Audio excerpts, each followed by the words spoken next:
പുനലൂർ മണ്ഡലത്തിൽ P S സുബാലിന്റെ rating ആണ് നമ്മൾ ആദ്യം അറിയാൻ പോകുന്നത്. നമ്മൾ കല്യാശ്ശേരി പറഞ്ഞതുപോലെ CPIയുടെ ഒരു പരമ്പരാഗത കോട്ടയായി അറിയപ്പെടുന്ന മണ്ഡലമാണ് പുനലൂർ. കഴിഞ്ഞ കുറെ കാലമായി പുനലൂരിൽ സുബാലിന് എത്ര മാർക്ക്?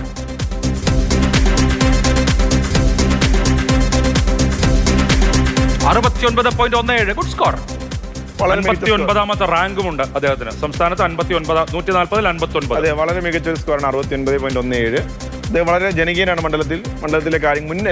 മുമ്പും ഇപ്പോൾ ആകുന്നതിന് മുമ്പ് അദ്ദേഹം മുമ്പൊരിക്കൽ 96 അദ്ദേഹം ഒരു ഉപതെരഞ്ഞെടുപ്പിലൂടെയാണ് ജയിച്ചു വരുന്നത്. അദ്ദേഹത്തിന്റെ പിതാവ് മരണപ്പെട്ടതിനെ തുടർന്ന് ഉപതെരഞ്ഞെടുപ്പിലൂടെ ജയിച്ചു വന്നു. പിന്നീട് ഒരിക്കൽ MLA ആയി. ഇപ്പോൾ കഴിഞ്ഞ തവണ വീണ്ടും MLA ആയി. വളരെ ജനകീയനാണ്. അത്യാവശ്യം നന്നായി പെർഫോം ചെയ്യുന്ന MLA എന്ന രീതിയിൽ തന്നെ വിലയിരുത്താം. ഏകദേശം 70 മാർക്കിലേക്ക് അദ്ദേഹത്തിന്റെ MLA ആയ ആളുകളുടെ നിലയിൽ അദ്ദേഹത്തെ മാറ്റിയേക്കുമെന്ന് സൂചനയുണ്ട്. മാറുമോ? പക്ഷേ വീണ്ടും അദ്ദേഹത്തിന്റെ പേര് തന്നെയാണ് സജീവമായിട്ട് കേൾക്കുന്നത്. അദ്ദേഹം തന്നെ മത്സരിക്കും എന്നുള്ളതാണ് ഏറ്റവും അവസാനം അറിയാൻ കഴിയുന്നത്. എന്തായാലും അവസാനമായിട്ട് ഔദ്യോഗികമായിട്ട് CPI പ്രഖ്യാപിച്ചിട്ടില്ല. 69 അദ്ദേഹത്തിന്റെ സ്കോർ. പിന്നെ പുനലൂർ ഈ മണ്ഡല പുനർനിർണയത്തിന് ശേഷം വലിയ രീതിയിൽ വലിയ ഒരു മാർജിനിൽ, അതായത് ഭൂരിപക്ഷത്തിൽ CPI ജയിച്ചുകൊണ്ടിരിക്കുന്ന മണ്ഡലം അവരുടെ ഒരു A ക്ലാസ് മണ്ഡലങ്ങളിൽ, കൊല്ലം ജില്ലയിലെ A ക്ലാസ് മണ്ഡലങ്ങളിലൊന്നാണ്. മറ്റൊരു ഇടത് ബാസ്റ്റിയനാണ് പുനലൂർ. പുനലൂരിലെ ഇപ്പോഴത്തെ രാഷ്ട്രീയ സാഹചര്യം എന്താണെന്ന് നോക്കാം. LDFന് സാധാരണ നിലയിൽ ഒരു ത്രട്ട് വരാത്ത സ്ഥലമാണ്. എന്തെങ്കിലും അട്ടിമറിക്ക് സ്കോപ്പ് ഉണ്ടോ പുനലൂർ?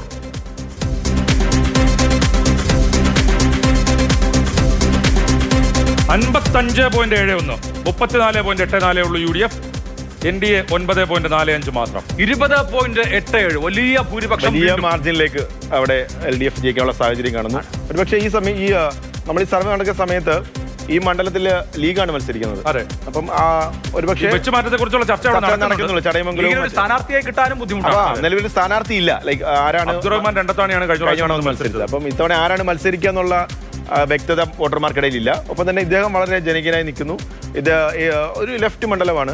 പുനലൂരിൽ ഈ ഒരു റിസൾട്ട് ഒരു നമുക്ക് അത്ഭുതപ്പെടുത്തുന്നതല്ല. നിലവിലത്തെ രാഷ്ട്രീയ സാഹചര്യത്തിലും ഇപ്പൊ അദ്ദേഹത്തിന്റെ മാർഗം വെച്ച് നോക്കുമ്പോൾ ഈ ഒരു മാർജിനിൽ വിജയിക്കാനുള്ള സാധ്യത നിലവിൽ പോലും. അവസാനം കോൺഗ്രസ് അവിടെ ജയിച്ചത് 1991 രാജീവ് തരംഗത്തിൽ, അതായത് രാജീവ് ഗാന്ധി മരണപ്പെട്ട തരംഗത്തിൽ. അന്നാണ് പുനലൂർ മധു ജയിച്ചതാണ്. അതിനുശേഷം കോൺഗ്രസ് അവിടെ ജയിച്ചിട്ടേ ഇല്ല.